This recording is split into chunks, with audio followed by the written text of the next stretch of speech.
I'm Tanya Hutchins from the IAM, and I'm with Delta flight attendant Bob Cannatelli from Boston, who is going to tell us a little bit about himself and the IAM Delta flight attendant campaign. Now, this is the first in a series of interviews. Now, Bob has been a flight attendant for 32 years, so you have a lot of experience. Yes, I do. Where did you first start out? I first started right out of college. I was at Continental. And even then, because they were non-union, I figured there's something not quite right here. They're getting away with a little bit too much. And at that point, I stayed there for about 2 years until I realized I needed something else. What wasn't quite right? What were the conditions like? There was just, there was no sick time. There was, the work rules were very, whatever they wanted to do at that day. You know, there was nothing black and white. It was just very murky. And it was just hard to go to work every day knowing what they expected. And where did you go from there? I soon went to Northwest Airlines. Yes, in 1989, I went to Northwest Airlines, absolutely. And how was that? That was great. You know, I specifically looked for a unionized airline because I knew that's what I needed and wanted at that point in my life. And the Northwest flight attendants had a great rapport at the time. They were Teamsters, and they worked very well together. And it worked out well for them. Now, you are the base lead in Boston for the IAM Delta flight attendant campaign. Right. What does that entail? I work together with a girl named Tracy Kelly, and what it's like is basically trying to brainstorm with each other to get different ways to get the information out. Because unfortunately at Delta, their advocacy policy is draconian.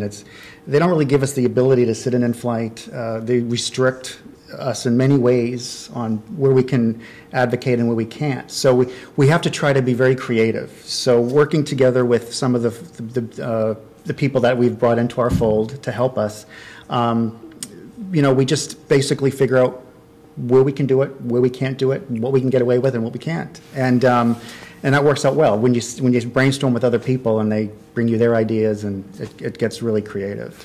Why is it so important for the flight attendants at Delta to be unionized? You know, Delta flight attendants have had it great for so long, and we're talking years ago, prior to the merger, prior to a lot of the whole 9/11 issues that have taken place, and they were treated very well. They absolutely were.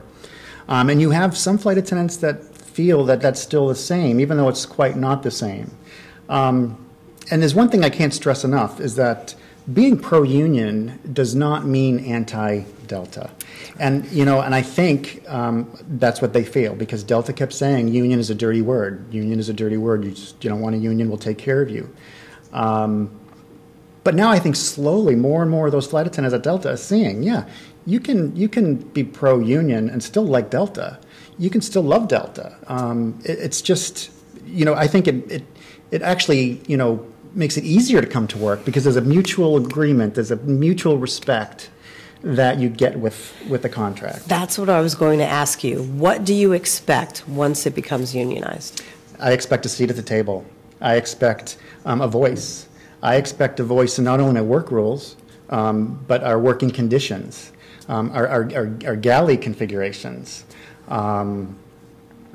That's just the tip of the iceberg. Those are the things that I missed and saw. The contrast of being non-union compared to when I was union is amazing, and it makes it more clear for me, which is why I understand sometimes if you never had a union, why they would question it a little bit, because they don't see the picture like we did. But more and more people are seeing that, and I think it's great. Why do you feel that the IAM is the best union for Delta flight attendants? The Delta flight attendants, and I've said this before many times, are the best flight attendants in the industry, hands down, the best in the industry. And we do have a unique culture.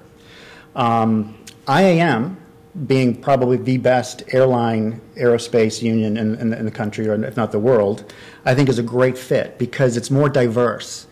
Some people ask me, why not a specific flight attendant union? There's a place for that, and they're good in their own ways. But I think because of our unique relationship with the culture that we have, basically, when it's time to sit down and write our own constitution and bylaws, and then from there negotiating a contract, I think that fit is better. There's more diversity there as far as just the flight attendant diversity. You have the ramp diversity, the mechanic diversity, you have above the wing, and everything else in between. And the IAM offers some pretty good benefits. Oh, absolutely. And thanks for bringing that up. You have the legislative team, you have EAP, you have one of the best insurance plans available. You have the great pension plan alone is worth coming to IAM. And just the all-round, the legal team is one of the best in the industry. These are all the things you need for not only protecting the membership, but getting them the best contract that they can get. Okay, so tell us what you've experienced so far with the organizing process to clear up any misconceptions. Okay. No, it is difficult. There's no doubt about it. They've really cut the ways that we can advocate. It's really draconian, the rules that they've made. But let's talk about where we can advocate. In the lounge, it's not a work area. So if something is considered a work area, we cannot advocate in that area. The bistro or the kitchens is a good place for us. We have free reign in there. We just can't display any signage.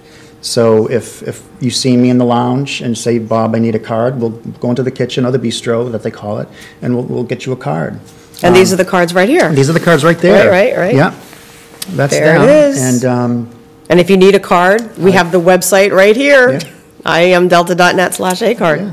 Also, and if you see me at a hotel, on a layover, on a bus, in a van, hotel lobby, I got my cards, I got my pins, I got my information. Please approach me.